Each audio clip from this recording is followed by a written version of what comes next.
Hello everyone, welcome back to K Guru channel bye निर्मल गुप्ता। प्यारे बच्चों, आज हम शिक्षा निदेशालय द्वारा आई हुई कक्षा 9th की कार्यपत्रक नंबर 69 सॉल्व करेंगे। ये वर्कशीट रचनात्मक लेखन से संबंधित वर्कशीट है। सभी बच्चे अपनी वर्कशीट पर अपना नाम लिखेंगे, कक्षा अध्यापक का नाम लिखेंगे, तिथि लिखेंगे 18 दिसंबर 2020। तो स्टार्ट करते हैं आज की वर्कशीट। बच्चों, नीचे कुछ चित्र दिए जा रहे हैं, आप इन चित्रों को बहुत ध्यान से देखेंगे। तो नीचे कुछ चित्र दिए जा रहे हैं, इन चित्रों को ध्यान से देखकर इन्हें पहले क्रम में रखिए, है ना। ये जो चित्र हैं इन्हें पहले आपको क्रम से लगाना है, जिससे एक कहानी बनती हो। फिर चित्रों के लगाए गए क्रमानुसार 100 से 120 शब्दों में एक लघु कथा लिखिए। तो बच्चों, ये जो चित्र हैं आप इन्हें बहुत ध्यान से देखिए। इस चित्र में कुछ तो रंगीन चित्र दिखाई दे रहे हैं और कुछ ब्लैक एंड वाइट दिखाई दे रहे हैं। तो बच्चों, इन चित्रों के माध्यम से हमें पता चलता है कि यहाँ पर किसानों की आर्थिक स्थिति के बारे में बताया गया है। एक प्राचीन समय के किसान जिनके पास की तकनीकी नहीं थी, सुविधाएं नहीं थी, और वो किस तरह से भगवान भरोसे और खुद अपनी मेहनत के भरोसे फसल को उगाता था। और एक आधुनिक समय का किसान जिसके पास की बहुत सारी तकनीकी हैं और कम मेहनत और कम मजदूरी लगाकर भी अच्छी किस्म की फसल उगा सकता है। तो बच्चों, इन चित्रों के माध्यम से हमें किसानों की आर्थिक स्थिति के बारे में पता चलता है। तो देखिए, यहाँ पर आप देखेंगे कि जो किसान है ये फसल उगाने के लिए पौधे रोपण कर रहा है ना। और यहाँ पर आप देखिए ये बीज बो रहा है। यहाँ पर ये किसान है जिसमें कि ये जो इसका खेत है, इस खेत में यहाँ पर देखें आपके कुछ पेड़ खड़े हुए हैं। यहाँ जो फसल है वो नहीं है, मतलब फसल काटी जा चुकी है। और ये ऊपर हाथ किए हुए देखिए आप यहाँ से, ये भगवान से दुआ कर रहा है कि भगवान कुछ ऐसी परिस्थितियाँ रहें जिससे कि इसकी उन्नति हो, इसकी फसल अच्छी हो। ठीक है बच्चों, तो देखिए इन चित्रों के माध्यम से हमें किसानों की दो प्रकार की स्थिति पता चली। और दूसरा ये चित्र है जिसमें कि ये किसान हैं, ये मुखिया सरपंच की तरह खड़े हैं। और यहाँ पर देखिए इसमें ट्रैक्टर दिखाया गया है। ये आधुनिक तकनीकी वाले वो मशीनरी हैं जिनका के प्रयोग अच्छी फसल उगाने में किया जाता है।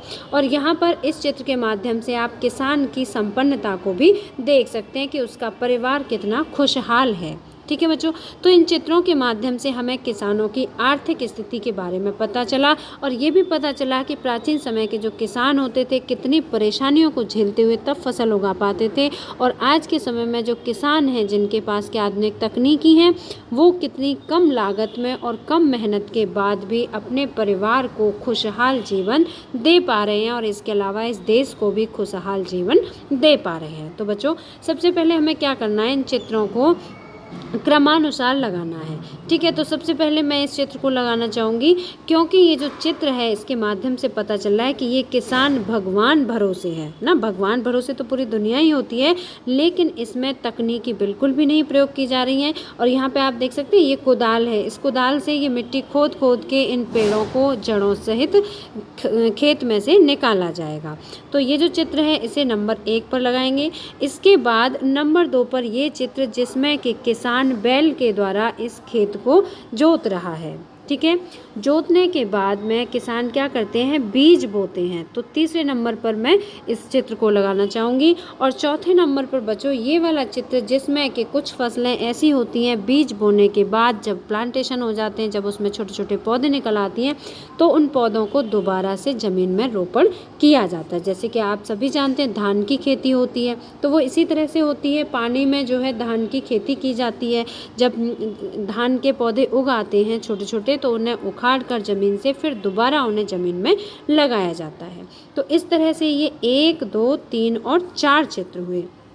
अब बच्चों, इसमें मैं 5वां चित्र इसे दूंगी कि ये जो व्यक्ति है, ठीक है, ये 5वां चित्र इस व्यक्ति को, ये पहला चित्र इस व्यक्ति के बारे में था जो कि एक गरीब किसान है, और 5वां चित्र इस व्यक्ति के बारे में जो कि एक संपन्नता सहित दिखाई दे रहा है। ठीक है, तो 5वां चित्र इसको, और 6वां इस व्यक्ति को कि इसकी संपन्नता का कारण क्या है, आधुनिक मशीनरी हैं, जैसे कि ये ट्रैक्टर है, हैरो है ना, और इसके अलावा बहुत सारी जो भी मशीनरियां हैं वो सभी हैं। तो 6वां नंबर इसे, और 7वां नंबर इस संपन्नता भरे हुए चित्र को जिसमें कि किसान अपने परिवार सहित खुशहाल व संपन्नता सहित दिखाई दे रहा है। तो बच्चों ये था नंबर। अब इनके बाद हमें एक कहानी लेखन करना है लघु कथा के रूप में। तो इसमें मैं 2 भाइयों की कथा लिखूंगी, जिसमें कि एक किसान भाई गरीब है और एक किसान भाई अमीर है। ठीक है बच्चों, तो चलो कथा की तरफ चलते हैं। देखिए यहाँ पर कुछ लाइन छोड़ी गई हैं कथा के लिए। तो देखिए, किसानों की स्थिति, मैंने इसको शीर्षक दिया है किसानों की स्थिति।